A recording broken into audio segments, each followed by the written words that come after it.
India's biggest e-scooter maker, India's first pure-play EV two-wheeler, Ola Electric Mobility, Ola Electric, Ola Electric IPO. The company has set a valuation of $4 billion, down 27%. the much-awaited IPO of 2024.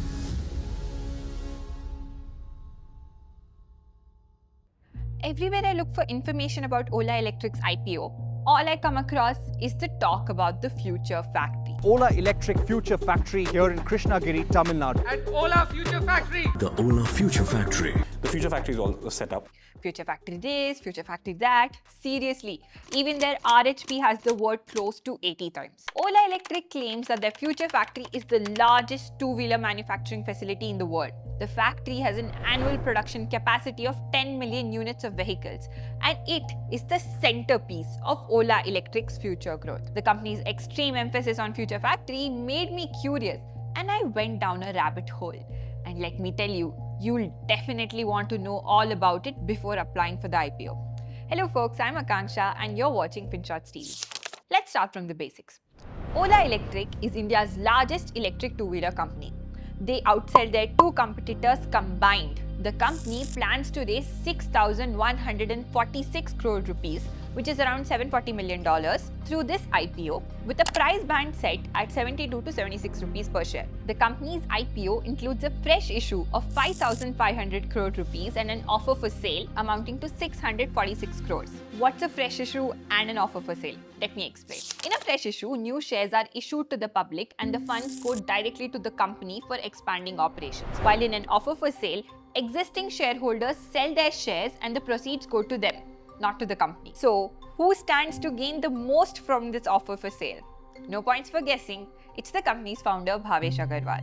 He holds the largest stake at 36.94%, followed by SoftBank, the company's ESOP pool, Tiger Global, and others. Here's a quick breakdown on your screen. Bhavesh Aggarwal is offloading 37.91 million shares worth 288.2 crores at 76 rupees per share.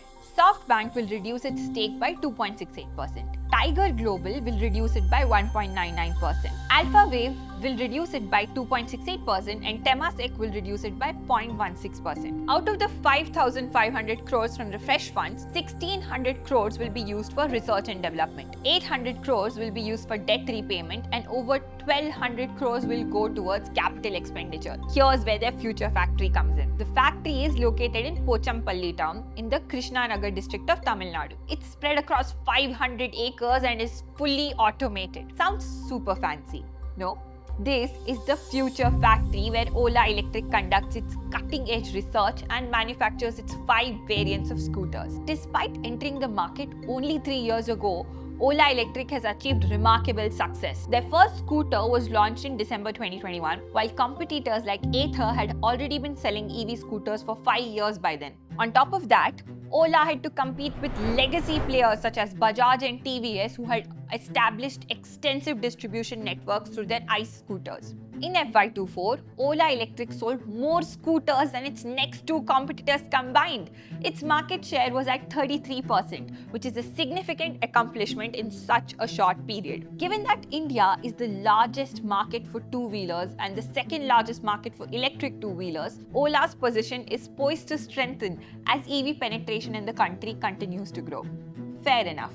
But we need to add a huge asterisk when we talk about Ola Electric's sales. Despite outselling competitors, Ola Electric heavily relies on a single model, the S1 Pro. Ola Electric has not been able to generate enough demand for its other variants of products apart from the S1 Pro models. If you check data from the Vahan portal, S1 Pro accounts for close to 60% of the sales. This trend has remained consistent since the inception of the company. And this is where another problem comes into play. Ola Electric's future factory is supposed to be the linchpin of their ambitious plans. However, it hasn't lived up to the expectations. The factory's capacity utilization was just at 49% for FY24 and has been consistently low since the company started it. Okay, if you're wondering why does this matter, let me tell you. For the future factory to be a success, it needs to operate at a high capacity. This means producing a lot of vehicles efficiently to lower the costs per unit, a process known as achieving economies of scale. But if Ola Electric cannot boost its demand for these vehicles, they won't be able to fully utilize the factory's production capacity. Although the prices of raw materials are going down, they are still not able to pass down this benefit to the customer because the government subsidies for EVs are also declining. This means right now, Ola Electric faces a tough challenge in generating enough demand. If they can't increase sales, they'll struggle to make the factory profitable. This threatens their overall growth and financial stability as they won't be able to benefit from the cost efficiencies and scale that the future factory was supposed to provide. But that's not all. There's another major issue within the future factory: Ola Electric's shockingly high attrition rate. Over the past few years, their employee attrition has been between 45 to 50%, which is way above the industry standard of 10 to 15%. If you're wondering why is the high attrition a problem, let me explain. Essentially, Ola Electric is losing a lot of experienced employees and constantly having to bring in and train new staff. This relentless cycle of hiring and training consumes time and resources that could be better spent on enhancing their products and operations. If this high attrition rate continues, it could seriously disrupt their plans. Not only does it affect their ability to innovate and improve their offerings, but it also puts their market position at risk. High employee turnover could undermine their efforts to maintain and strengthen their dominance in the market. And Ola Electric can't really afford to lose a lot of money or time. The thing is, they're currently raising money through their IPO. But here's the catch: they're doing it at a reduced valuation. Last year, they managed to raise funds at the valuation of $5.4 billion. However, the current IPO is priced at much lower, $4 billion.